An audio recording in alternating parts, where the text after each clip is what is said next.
नमस्कार, आप देख रहे हैं सिवान देखो विपिन कुमार के साथ। हम इस वक्त गणार पंचायत में आए हुए हैं और गणार पंचायत के एक गांव है बैकुंठपुर। यहाँ पे हम एक जो सरपंच पद से खड़े हैं मनोज बैठा जी, हम उनसे बात करते हैं कि क्या कुछ आपने तैयारियां की है अभी पंचायत चुनाव को लेकर। जो इसमें अभी आपका गांव है, उस गांव में आपका क्या विकास रहा। तैयारियां तो हमारी परमानेंट हम लोग की तैयारी चलती है। परमानेंट जनता के सवालों पर हम लड़ते रहते हैं। हम मान लीजिए कि गरीबों की अगुवाई और जनता की लड़ाई हम हमेशा लड़ते रहते हैं। चुनाव हम पूर्व में भी लड़े हुए हैं, लेकिन सब लोग कर्मठ और ईमानदारी की बात करता है, लेकिन गरीबों के सवाल पर लोग चुनाव हारने के बाद अपने घरों में बैठ जाता है। जी जी। लेकिन ये गणार पंचायत की जनता से, एक एक जनता से पूछ लीजिए कि हम जनता के सवालों पर लगातार सवाल उठाते रहते हैं। जनता के बीच रहते हैं, जनता के दुख दर्द में भी हम पहुंचते हैं।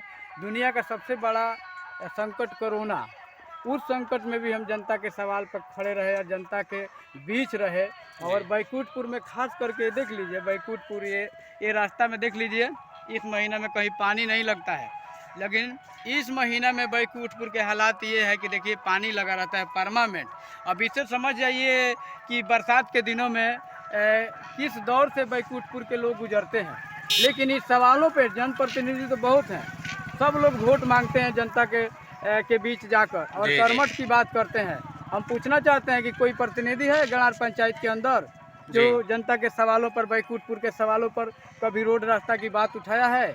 यहीं के मान लीजिए 10 डेग की दूरी पर यहाँ के सरपंच हैं अशोक दुबे, पूर्व अभी मान लीजिए यहाँ के सरपंच रहे, लगातार सरपंच ही यहाँ रहा हुआ है। जी जी। लेकिन मान लीजिए कि अभी जाके आप देख लीजिए, अगर हम झूठ बोलते हैं तो उनके यहाँ 1200 फीट का स्पेशल रोड गया है एक व्यक्ति के लिए। एक व्यक्ति के लिए 1200 फीट का रोड बना हुआ है। वजह क्या है? वजह क्या है कि मान लीजिए, आप समझ लीजिए कि वो एक ग्राम कचहरी के सरपंच हैं और मान लीजिए कि एक रोड रास्ता बनाने के लिए मुखिया, सरपंच, जिला परिषद और विधायक तक लोग दौड़ते हैं, तब जाके कहीं रोड बनता है। लेकिन वो एक बार भी इस रोड पर नहीं उठाए हैं कि नहीं भाई ये जो रोड बना है, अगर ये रोड छोड़कर ये जो गांव में रोड जा रहा है, अगर ये रोड बन गया होता तो अशोक दुबे जी को भी फायदा होता और पूरे गांव को फायदा होता। अच्छा, इस रोड से कितने मोहल्ले के लोग जाते हैं? या ये रोड जीरादोई को भी जोड़ता है, इस गांव को भी जोड़ता है, ये रोड हसनपुरवा भी जाता है, जी जी, हुसैनगंज भी जाता है, ये दुबे जी के घर पर भी जाता है। पूरे गांव को इससे फायदा होता, लेकिन वो अपना निजी रोड बनवाए हैं। पूरे पंचायत में कहीं ऐसा रोड नहीं है जो एक व्यक्ति के लिए 1200 फीट का रोड बना है। 1200 फीट पे एक व्यक्ति के लिए बनता, कोई दिक्कत नहीं था। लेकिन साथ में सबसे पहले वो एक सरपंच है, एक न्यायाधीश है, इसके लिए हम उन पर खास करके हम ये सवाल करना चाहते हैं कि अगर वो सरपंच हैं और उनके अंदर ये अपनी आंखों से नहीं दिख रहा है कि न्याय क्या होता है, अपने लिए इनको न्याय दिखाई दे रहा है। हमको लग रहा है ये सरपंच निजी अपने लिए है, गणार पंचायत की जनता के लिए सरपंच ही कतई करने का इनका मन नहीं है, ना तो ये रोड बना होता। जी जी, ठीक है। थाना पर देख लीजिए वही हालात है, गरीब गुरबों को लिए मान लीजिए एक पासपोर्ट की इंक्वायरी में पैसे लिए जाते हैं, लेकिन हमारे सरपंच साहब कहीं भी कहते हैं कि हमारे बस का कुछ नहीं है। बताइए, सरपंच होके कहते हैं कि हमारे जी में कुछ नहीं है। आप किस लिए बने हैं भाई कि जब जनता के सवालों पर आप लड़ते ही नहीं हैं, तो सरपंच आप किस लिए बने हैं? अच्छा मनोज जी, हम आपसे बात करना चाहेंगे कि अभी आप मान लीजिए कि सरपंच पद से खड़े हैं, लेकिन इसके पहले आप जनता के बीच में कितने रहकर काम किया है, आप इस पे क्या कुछ कहना चाहेंगे? जनता के बीच में हमने बहुत सारे काम किया है। जैसे में हम साथ में भाकपा माले के नेता भी हैं, जी जी, और भाकपा माले समर्थित मान लीजिए कि उम्मीदवार भी हैं सरपंच का। लगातार हमारी पार्टी गरीबों की अगुवाई, जनता की लड़ाई, हम मान लीजिए निसहाय गरीब कमजोरों की आवाज़ है मनोज बैठा। जी जी, जब भी किसी भी कोई सताता है, कोई किसी को कहीं दिक्कत समस्या होता है, तो उनके यहाँ हम पहुँचते हैं, उनकी बात को सुनते हैं और उन सवालों को उठाते हैं। जीरादेई में पहला बार हमारे विधायक भी जीते हुए हैं। इस सवाल को हम लोग उठाए हैं, लगातार सवाल को उठाए हैं कि इस रोड को बना, एकदम निश्चित ये रोड बनेगा हमारे विधायक जी के जरिए। हम लोग भी जीतेंगे तो जनता के सवालों पर लड़ेंगे या लड़ते रहे हैं। अच्छा, अब तो आपने रोड के बारे में बात कर लिया, अब हम थोड़ा सा आते हैं जो युवा है उनके लिए भी आपका क्या सोच है, क्या कहना है? जो कि आंगनबाड़ी है, स्कूल्स है, उसमें क्या व्यवस्था है, किस तरह का व्यवस्था है? आंगनबाड़ी में बहुत सारे जबकि बच्चे नहीं जा पाते हैं और उनको जो राशि मिलती है, खाने का जो सामान मिलता है, उसके बारे में आप क्या आंगनबाड़ी से सब कुछ मिलता है सही ढंग से? वहाँ का भी मान लीजिए कहा जाए तो कुछ जगह को छोड़कर दयनीय स्थिति है।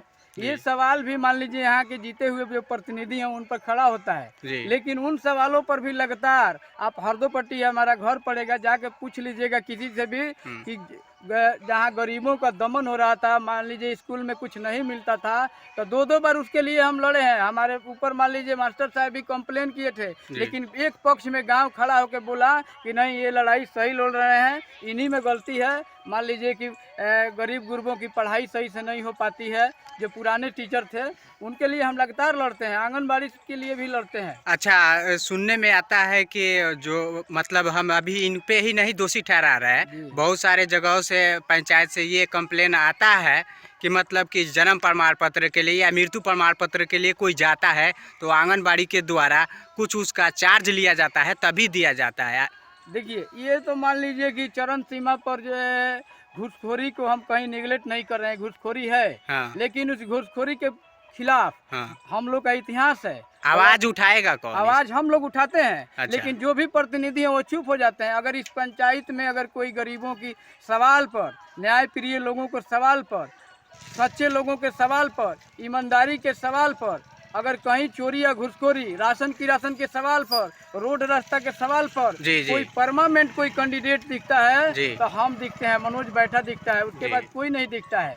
ये सब बागी जो मान लीजिए सब 12 तारीख तक रहने वाले लोग हैं। जनता को हम यही कहेंगे कि भाई जनता ये न सोचे कि कौन कौन खड़ा है, ये सोचिए कि 12 तारीख के बाद आपके सवालों पर कौन खड़ा रहेगा। जी। उनसे पूछिए, उन प्रतिनिधि से कि पहले भी चुनाव हुआ है, आप खड़े थे जी, आप खड़े थे जी, लेकिन चुनाव के बाद कहाँ गायब हो गए? अब जनता के सवालों पर, एक भी सवाल पर अगर कोई प्रतिनिधि कह दे कि नहीं गणार पंचायत के सवालों पर हम लोग लड़ते हैं, हम तो लगातार हम लोग लड़ते हैं। अच्छा, आपको क्या लगता है कि जो भी प्रत्याशी है वो जनता को मूर्ख बनाते हैं?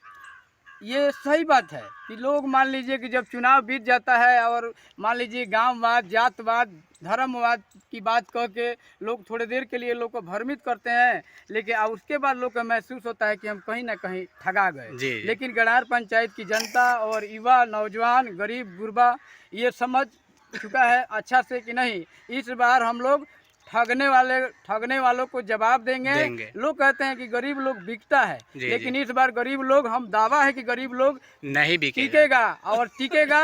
अब तब ये मान लीजिए कि बदलाव होगा। पूरे बिहार में बदलाव की लहर चल रही है, आंधी चल रही है और निश्चित ही सरपंच उम्मीदवार जो भी हैं उनको गणार पंचायत के जनता न्याय करने के लिए वोट देकर जिताई थी, लेकिन उन्होंने न्याय नहीं किया है। इसलिए इस न्याय की लड़ाई में तमाम गरीब गुरबा, नौजवान, गरीब, पिछड़ा, हर जाति धर्म का बंधन तोड़कर सारे लोग हमारे साथ हो गए हैं कि नहीं, इस बार बैठा जी को वोट देना है, क्योंकि बैठा जी लगातार जनता के सवालों पे लड़ते हैं। थोड़ा किसी रोकवा दीजिए। हम फिर मनोज जी, कौन सा आपका सिंबल मिला है, कौन सा छाप? नल छाप मिला हुआ है 3 नंबर पर, क्रमांक संख्या 3 पर हमारा चुनाव चिन्ह नल छाप मिला हुआ है। आप जनता से क्या अपील करना चाहेंगे? अपने जनता से, हम गणार पंचायत की सम्मानित जनता से यही अपील हाथ जोड़कर हम विनती करना चाहते हैं कि देखिए, गणार पंचायत की जनता हमारा सहयोग करे और सहयोग करने के लिए लोग मन भी बना लिए हैं, लेकिन फिर भी हमारा अपील है कि एक एक वोट आप न्याय के पक्ष में, ईमानदारी के पक्ष में, लड़ने वालों के पक्ष में, भागने वाले के पक्ष में नहीं, जनता के पक्ष में, लड़ने वालों के पक्ष में वोट दें।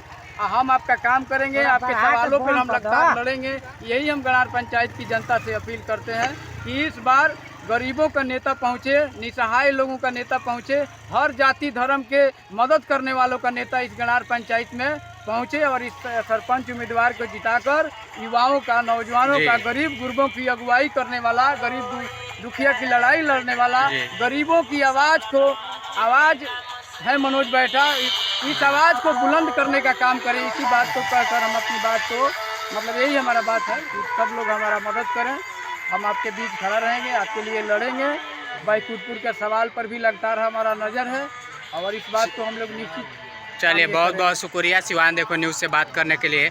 हम यहाँ पे कुछ लोग हैं, उनसे भी बात करते हैं कि क्या कुछ ये लोग भी कहते हैं। अच्छा, मनोज बैठा जी किस तरह का आदमी है, ये व्यवहार इनका क्या है, जो मनोज बैठा इस वक्त सरपंच पद से उम्मीदवार खड़े हुए हैं, इनके बारे में आप क्या कुछ कहना चाहेंगे? मेरा यही कहना है भाई कि ये मनोज बैठा जो है बहुत ईमानदार व्यक्ति है जी जी और बहुत लंबा सफर से जी ये समझ देते हैं गरीब को और निसहाय के पक्ष में लड़ाई को लड़ते हैं। जी गरीब के जितना मानसिकता जो बनता है वो आगे बढ़ाते हैं। जी जी ये मनोज जी करते हैं। जी जी और बकिया जो लड़ते हैं वो 12 तारीख तक रहेंगे। 12 तारीख के बाद जो लोग दिखाई वो जनता के बीच में नहीं रहेंगे। नहीं रहेंगे। जी। इसीलिए हम लोग मनोज बैठा के मदद करने के लिए हम लोग उतरे हुए हैं और मदद करेंगे, खुली मन से मदद करेंगे, यही कारण। चलिए, यहाँ पे एक और व्यक्ति है, उनसे हम जानते हैं कि मनोज बैठा के बारे में क्या कुछ आप कहना चाहेंगे। मनोज बैठा के साथ में हम लोग हैं और मनोज बैठा के हम लोग विजयी बनाएंगे जी जी और विजयी बना करके जीरादेई जी पहुंचाएंगे। जी जी आपका शुभ नाम क्या हुआ? जब्बार अंसारी। जी जी, गरार। Thank you.